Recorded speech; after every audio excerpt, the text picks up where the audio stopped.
2024 में मिशन 400 को पार करने के लिए बीजेपी की नजर दक्षिण भारत में है। आज दूसरे दिन केंद्रीय गृह मंत्री अमित शाह तमिलनाडु दौरे पर रहेंगे और साथ ही साथ जेपी नड्डा नागालैंड में चुनाव प्रचार करेंगे। तो दक्षिण भारत पर नजर है और यह भी बीजेपी की तरफ से कहा गया है कि तमिलनाडु में इस बार बड़ी जीत मिलेगी।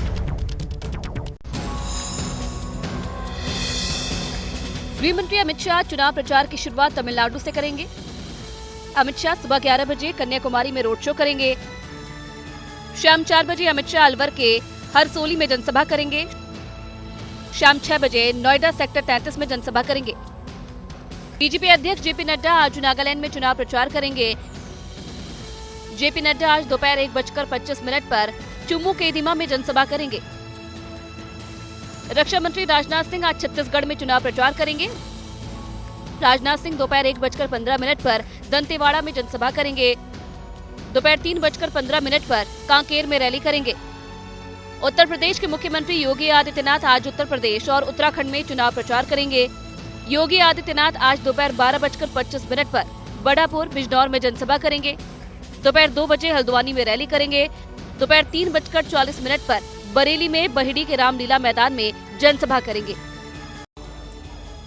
तो एक तरफ बीजेपी लगातार चुनाव प्रचार में जुटी हुई है, तो दूसरी तरफ कांग्रेस भी अपने चुनाव प्रचार को धार देने में लगी हुई है। आज राहुल और प्रियंका गांधी लगातार अलग अलग राज्यों का दौरा करेंगे और देखिए बड़ी खबर यह है कि महाराष्ट्र और छत्तीसगढ़ में राहुल गांधी दौरा करेंगे। दूसरी तरफ उत्तराखंड में प्रियंका गांधी की भी रैली आज होने जा रही है और पहले चरण के मतदान को देखते हुए धुआंधार प्रचार में कांग्रेस लगी हुई है। कांग्रेस नेता राहुल गांधी आज चुनाव प्रचार के लिए छत्तीसगढ़ और महाराष्ट्र में रहेंगे। राहुल गांधी आज दोपहर 12:15 पर बस्तर में रैली करेंगे। दोपहर 3:30 बजे भंडारा के सकोली में जनसभा करेंगे। छत्तीसगढ़ में राहुल की रैली के लिए जोर शोर से तैयारी हो रही है। राहुल गांधी जी का बस्तर लोकसभा क्षेत्र का दौरा है। वो एक विशाल जनसभा को संबोधित करेंगे। पहले चरण में राज्य का एकमात्र लोकसभा क्षेत्र जहाँ मतदान होगा 19 तारीख को, और मैं समझता हूँ अब तक जो फीडबैक हमें मिल रहा है बदलाव की हवा हर जगह है। प्रियंका गांधी आज उत्तराखंड में चुनाव प्रचार करेंगी। प्रियंका दोपहर 12 बजे रामनगर में रैली करेंगी। दोपहर 3 बजे रुड़की में जनसभा करेंगी। समाजवादी पार्टी के अध्यक्ष अखिलेश यादव आज बिजनौर और नगीना में जनसभा करेंगे। अखिलेश यादव आज दोपहर 1:30 बजे बिजनौर के मीरापुर में जनसभा करेंगे। दोपहर 2:30 बजे बिजनौर के नटहौर में रैली करेंगे। बीएसपी अध्यक्ष मायावती आज उत्तराखंड में प्रचार करेंगी। मायावती आज हरिद्वार के लिब्बरहेडी मैदान में जनसभा करेंगी। बीजेपी पश्चिमी यूपी के अपने दो दिग्गज संजीव बालियान और संगीत सोम के बीच तनातनी को खत्म करने की कोशिश कर रही है। इसी सिलसिले में यूपी के डिप्टी सीएम ब्रजेश पाठक ने मेरठ में संगीत सोम के साथ बैठक की। संजीव बालियान और संगीत सोम के बीच अनबन की खबरों के बीच यूपी के डिप्टी सीएम ब्रजेश पाठक ने मेरठ में संगीत सोम से मुलाकात की। मेरठ में बीजेपी के क्षेत्रीय कार्यालय में दोनों नेताओं के बीच बैठक हुई। दोनों नेताओं ने करीब 15 मिनट तक चर्चा की। ब्रजेश पाठक से मुलाकात के बाद संगीत सोम वापस लौट गए। मेरठ में ब्रजेश पाठक ने कई नेताओं से मुलाकात की, लेकिन उनकी सबसे लंबी चर्चा संगीत सोम से हुई। लोगों का भरोसा बीजेपी के प्रति, मोदी जी के प्रति लगातार बढ़ रहा है और मुजफ्फरनगर में तो हमारे प्रत्याशी डॉक्टर संजीव बालियान जी ने जिस ढंग से काम किए हैं, लोगों का मानना है कि हम एक तरफा ही नहीं वोट देंगे। कोई दूसरा प्रत्याशी ही चुनाव मैदान में लड़ ही नहीं पा रहा है। नहीं लड़ पा रहा है। अच्छा, संगीत सोम को बुला के भी आपने हमारी बात हुई है। हमारे मित्र हैं। अच्छा, लेकिन संजीव बालियान और संगीत सोम सभी लोग लगे हैं, सभी लोग लग के प्रचार। मुजफ्फरनगर से लोकसभा उम्मीदवार संजीव बालियान और पूर्व एमएलए संगीत सोम के बीच पिछले दिनों बयानबाजी हुई थी। दोनों नेताओं ने एक दूसरे के खिलाफ बयान दिया था। सहारनपुर से कांग्रेस के उम्मीदवार इमरान मसूद एक बार फिर से विवादों में हैं और विवाद की वजह मुसलमानों को भड़काने का आरोप उन पर है। इसको लेकर चुनाव आयोग से बीजेपी ने उनकी शिकायत भी की है।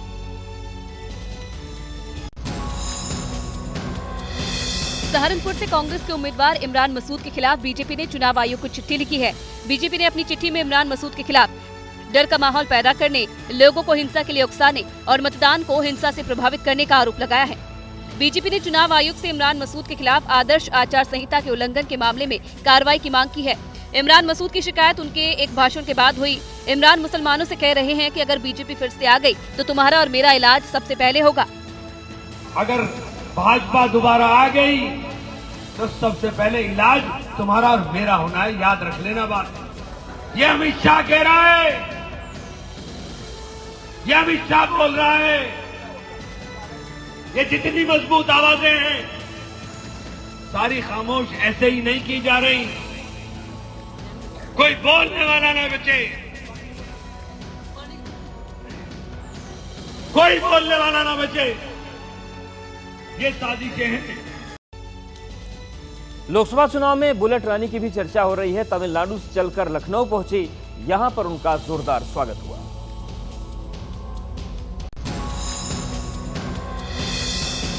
बुलेट रानी के नाम से मशहूर राजलक्ष्मी का लखनऊ पहुंचने पर जोरदार स्वागत हुआ। पीएम मोदी की फैन राजलक्ष्मी बुलेट पर सवार होकर बीजेपी का प्रचार कर रही हैं।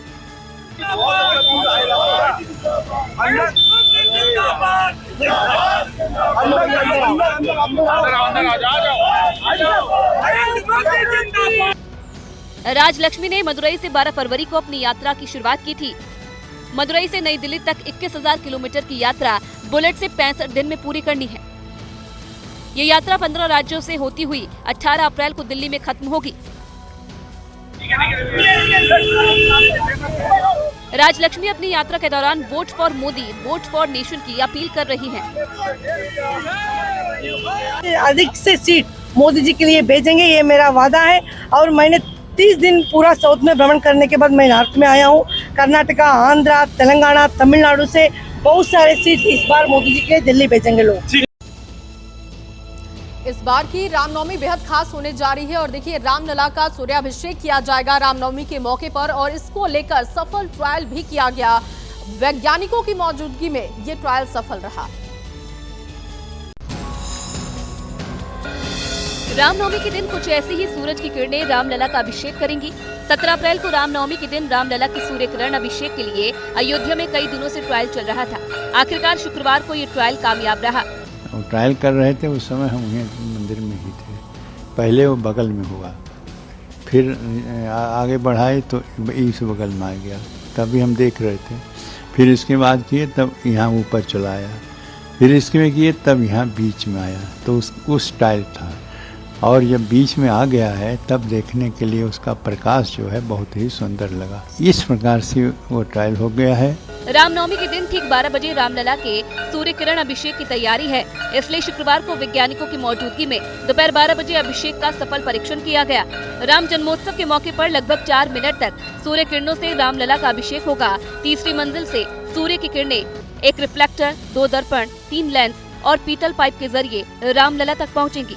आगे बढ़ते हुए नमस्ते भारत में बात मिशन 400 पार की होगी। मिशन 400 पार के लिए बीजेपी को दक्षिण के दुर्ग में सेंध लगाना बेहद जरूरी है। पीएम मोदी लगातार तमिलनाडु का दौरा भी कर रहे हैं। केंद्रीय गृह मंत्री अमित शाह ने भी तमिलनाडु के मदुरै में रोड शो किया और इस मौके पर उन्होंने एबीपी न्यूज संवाददाता नीरज पांडे से खास बातचीत की और दावा किया कि इस बार बीजेपी तमिलनाडु में पिछले हर चुनाव से बेहतर प्रदर्शन करेगी। देखिए ये खास रिपोर्ट।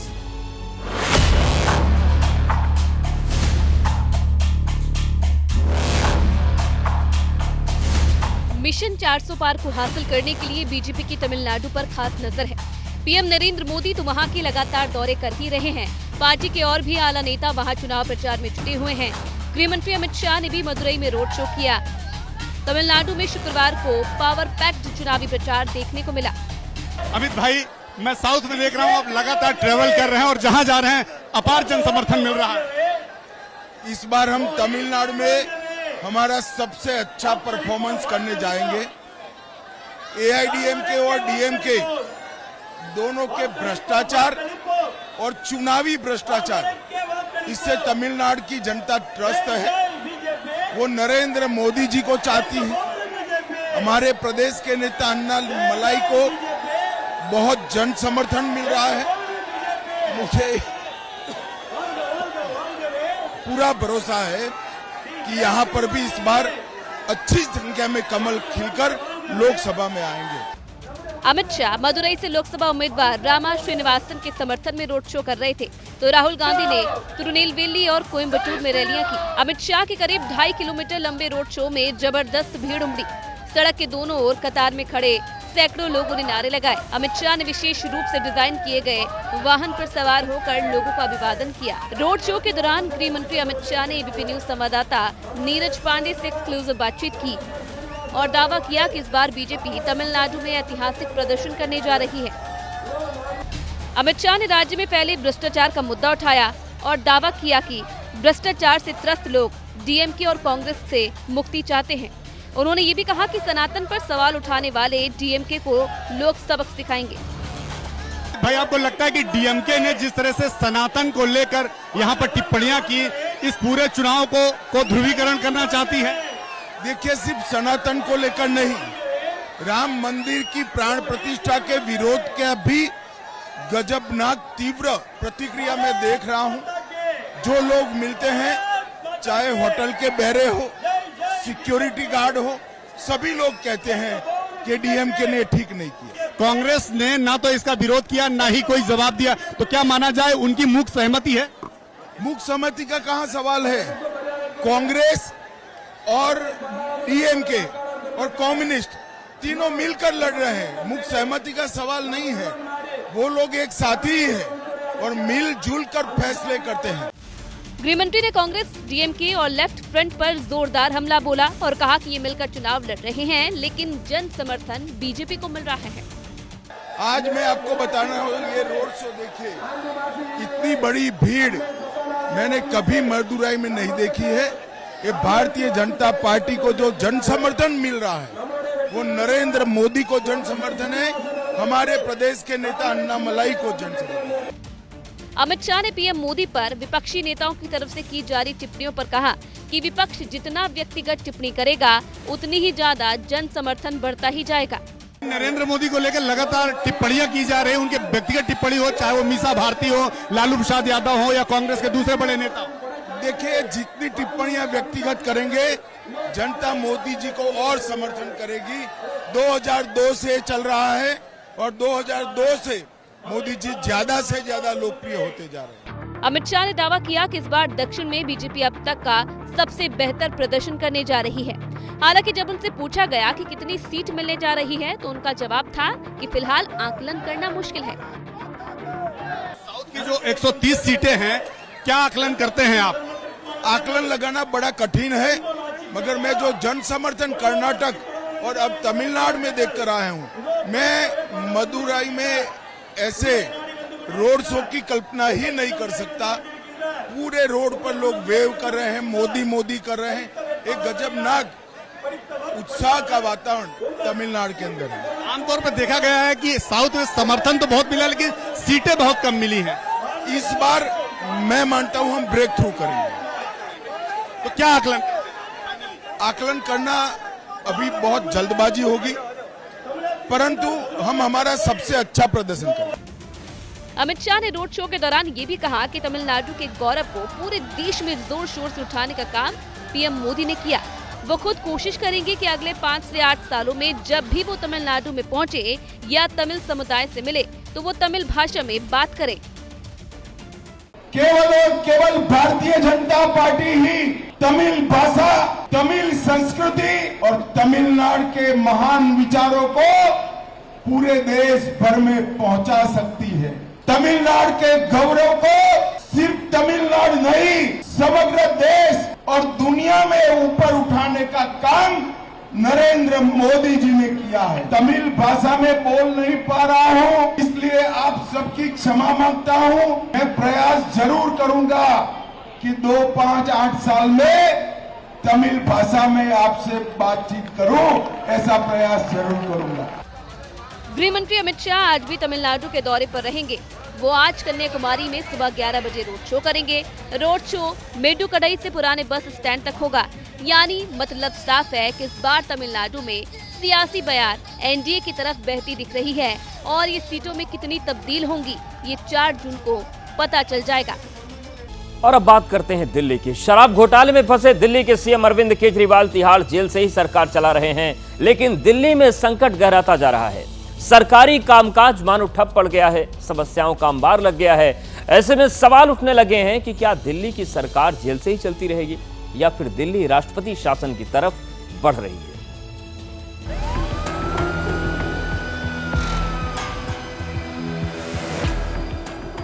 दिल्ली के सीएम अरविंद केजरीवाल तिहाड़ जेल में है। वो तिहाड़ जेल से ही सरकार चला रहे हैं। आए दिन जेल से चिट्ठी लिखकर अपनी पार्टी के नेताओं और विधायकों को आदेश भी दे रहे हैं। लेकिन अब सवाल उठने लगा है कि ऐसे कितने दिन चलेगा? दिल्ली की समस्याओं का समाधान कितने दिन तक जेल से ही होगा? क्योंकि दिल्ली सरकार का कामकाज ठप पड़ा है। कई स्कूलों में किताबें नहीं हैं, तो कई अस्पतालों में मरीजों के इलाज में दिक्कतें हो रही हैं। उपराज्यपाल के निर्देश के बावजूद मंत्री बैठक नहीं कर रहे और सबसे बड़ा संकट तो राजकुमार आनंद का है, जिन्होंने मंत्री पद से इस्तीफा दे दिया है, लेकिन उनका इस्तीफा मंजूर ही नहीं हो रहा। ऐसे में सवाल ये है कि क्या दिल्ली की सरकार जेल से ही चलती रहेगी या फिर दिल्ली राष्ट्रपति शासन की तरफ बढ़ रही है? केंद्र सरकार, भारतीय जनता पार्टी शासित केंद्र सरकार दिल्ली में राष्ट्रपति शासन लगाने वाली है। बार बार ये बात पूरी दिल्ली के अंदर भारतीय जनता पार्टी के लोग कह रहे हैं, अखबारों के अंदर लगातार ये बात छप रही है कि भारतीय जनता पार्टी की केंद्र सरकार दिल्ली में राष्ट्रपति शासन लगाने की तैयारी कर रही है। सौरभ भारद्वाज और आतिशी ने केंद्र सरकार पर भी और कई आरोप लगाए। आतिशी ने कहा कि दिल्ली में सीनियर अधिकारियों की पोस्टिंग नहीं हो रही है, तो सौरभ भारद्वाज ने आरोप लगाया कि दिल्ली की योजनाओं का पैसा रोका जा रहा है। दिल्ली के मंत्रियों के आरोप अपनी जगह है, लेकिन ये दावा किया गया है कि दिल्ली का शिक्षा विभाग फिलहाल बिना डायरेक्टर के ही चल रहा है। विजिलेंस ने शिक्षा विभाग में सलाहकार शैलेंद्र शर्मा की नियुक्ति को अवैध बताकर उन्हें हटाने का निर्देश दिया है। सूत्रों के मुताबिक पीडब्ल्यूडी, जल बोर्ड और जीएसटी विभाग को सिर्फ एक ही आईएएस अधिकारी चला रहे हैं। आम आदमी पार्टी ने दिल्ली जल बोर्ड और फरिश्ते योजना का फंड रोकने का भी आरोप लगाया है। दोनों मामले सुप्रीम कोर्ट पहुंचे, जिसमें कोर्ट की टिप्पणी सरकार के प्रतिकूल बताई गई। योजना में एलजी ऑफिस को सेफ पैसेज मिला। दिल्ली जल बोर्ड फंड मामले में 5 अप्रैल को सुप्रीम कोर्ट ने दिल्ली सरकार के प्रिंसिपल फाइनेंस सेक्रेटरी को फंड जारी करने के लिए निर्देश दिए। साल 2023-2024 में जल बोर्ड के लिए 4,572 करोड़ रुपए जारी किए गए हैं। ये भी दावा किया जा रहा है कि दिल्ली की जल मंत्री आतिशी ने अधिकारियों से समर एक्शन प्लान पर रिपोर्ट तैयार करने को कहा था, लेकिन अधिकारियों ने आचार संहिता का हवाला देते हुए रिपोर्ट तैयार करने से मना कर दिया। यहाँ सवाल ये है कि क्या दिल्ली में अधिकारियों का रवैया बदल गया है? दिल्ली के बड़े विभागों में अधिकारियों की नियुक्ति न होने का क्या मतलब है? क्या दिल्ली के एलजी और केंद्र सरकार किसी बड़े प्लान की तरफ बढ़ रहे हैं? क्या वाकई दिल्ली में राष्ट्रपति शासन लगाने की तैयारी है?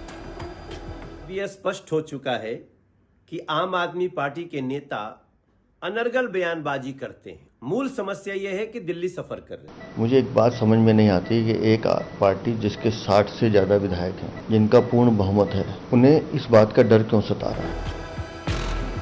दिल्ली में गहराते जा रहे संकट के बीच केजरीवाल की मुश्किलें बढ़ती जा रही है। शराब घोटाले में जेल में बंद के कविता को सीबीआई की हिरासत मिल गई है और जो सबूत मिल रहे हैं उससे आने वाले दिनों में सीबीआई केजरीवाल तक पहुंच सकती है। जानकारों का कहना है कि अगर ईडी और सीबीआई के तार जुड़ गए तो फिर के कविता को लेकर सीबीआई केजरीवाल को भी अपनी जांच का हिस्सा बना सकती है। ऐसे में दिल्ली में कुर्सी का संकट लंबा खिंच सकता है। परिस्थितियां और ज्यादा बिगड़ सकती हैं तो संविधान मशीनरी फेल होने पर राष्ट्रपति शासन का रास्ता भी बन सकता है। एक तरफ दिल्ली में संकट गहराता जा रहा है तो दूसरी तरफ आम आदमी पार्टी इंडिया गठबंधन सहयोगियों से समर्थन जुटाने में लगी है। लखनऊ में आप सांसद संजय सिंह ने समाजवादी पार्टी के अध्यक्ष अखिलेश यादव से मुलाकात की। ये तो हम लोगों ने एक प्रधानी के चुनाव में देखते थे, प्रधान स्तर पे देखते थे, लेकिन मुख्यमंत्री किसी स्टेट के चुने गए हों, उनके साथ ऐसा व्यवहार झूठे मुकदमे लगा करके उन्हें जेल भेज दिया जाए। समाजवादी पार्टी के जितने भी आज जो बातचीत हुई आपसे, अखिलेश जी से, अध्यक्ष जी से, जहां जहां समाजवादी पार्टी के कैंडिडेट उत्तर प्रदेश में हैं, हम यूपी का चुनाव नहीं लड़ रहे हैं, हमारा एक एक कार्यकर्ता समाजवादी पार्टी के कैंडिडेट को जिताने के लिए काम करेगा। आम आदमी पार्टी अरविंद केजरीवाल की गिरफ्तारी को चुनावी मुद्दा भी बना चुकी है और बार बार कह रही है कि केजरीवाल जेल से ही सरकार चलाएंगे, लेकिन संवैधानिक संकट पर कोई जवाब नहीं है। अब देखना है कि उपराज्यपाल क्या सिफारिश करते हैं। इसी साल 2 मार्च को बेंगलुरु के एक कैफे में धमाका हुआ था, जिसके 2 मुख्य आरोपियों की पश्चिम बंगाल में गिरफ्तारी ने सियासत को गर्मा दिया। गिरफ्तारी एनआईए ने की तो बीजेपी ने आरोप लगाया कि ममता बनर्जी के राज में पश्चिम बंगाल आतंकवादियों के लिए सुरक्षित पनाहगाह बना गया है। इसके बाद सियासी बयानबाजी का मनोसिलसिला ही शुरू हो गया।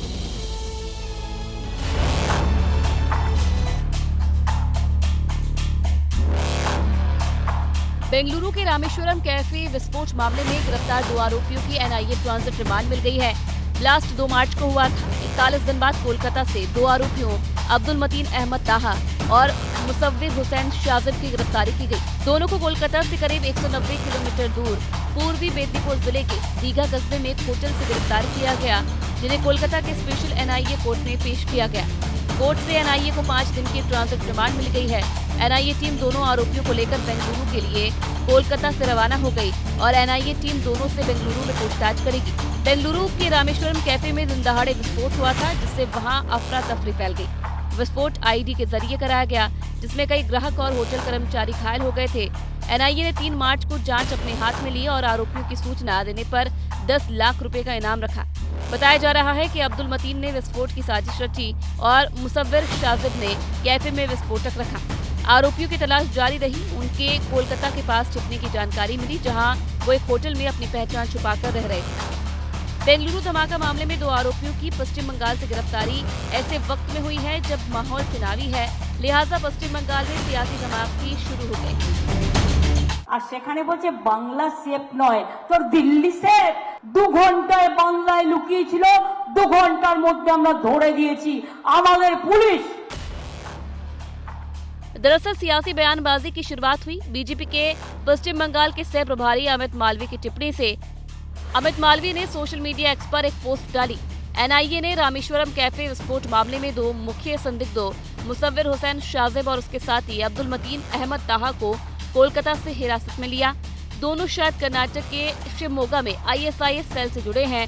दुर्भाग्य से ममता बनर्जी के नेतृत्व में पश्चिम बंगाल आतंकवादियों के लिए सुरक्षित पनाहगाह बन गया है।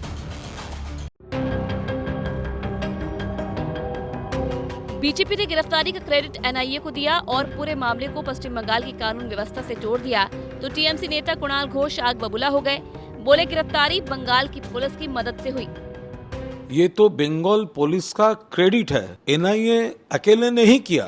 ऐसा बहुत स्टेट्स है, डबल इंजन सरकार के भी स्टेट्स है, जहां पर ये अपराधियों घुसकर वो छुपाते रहे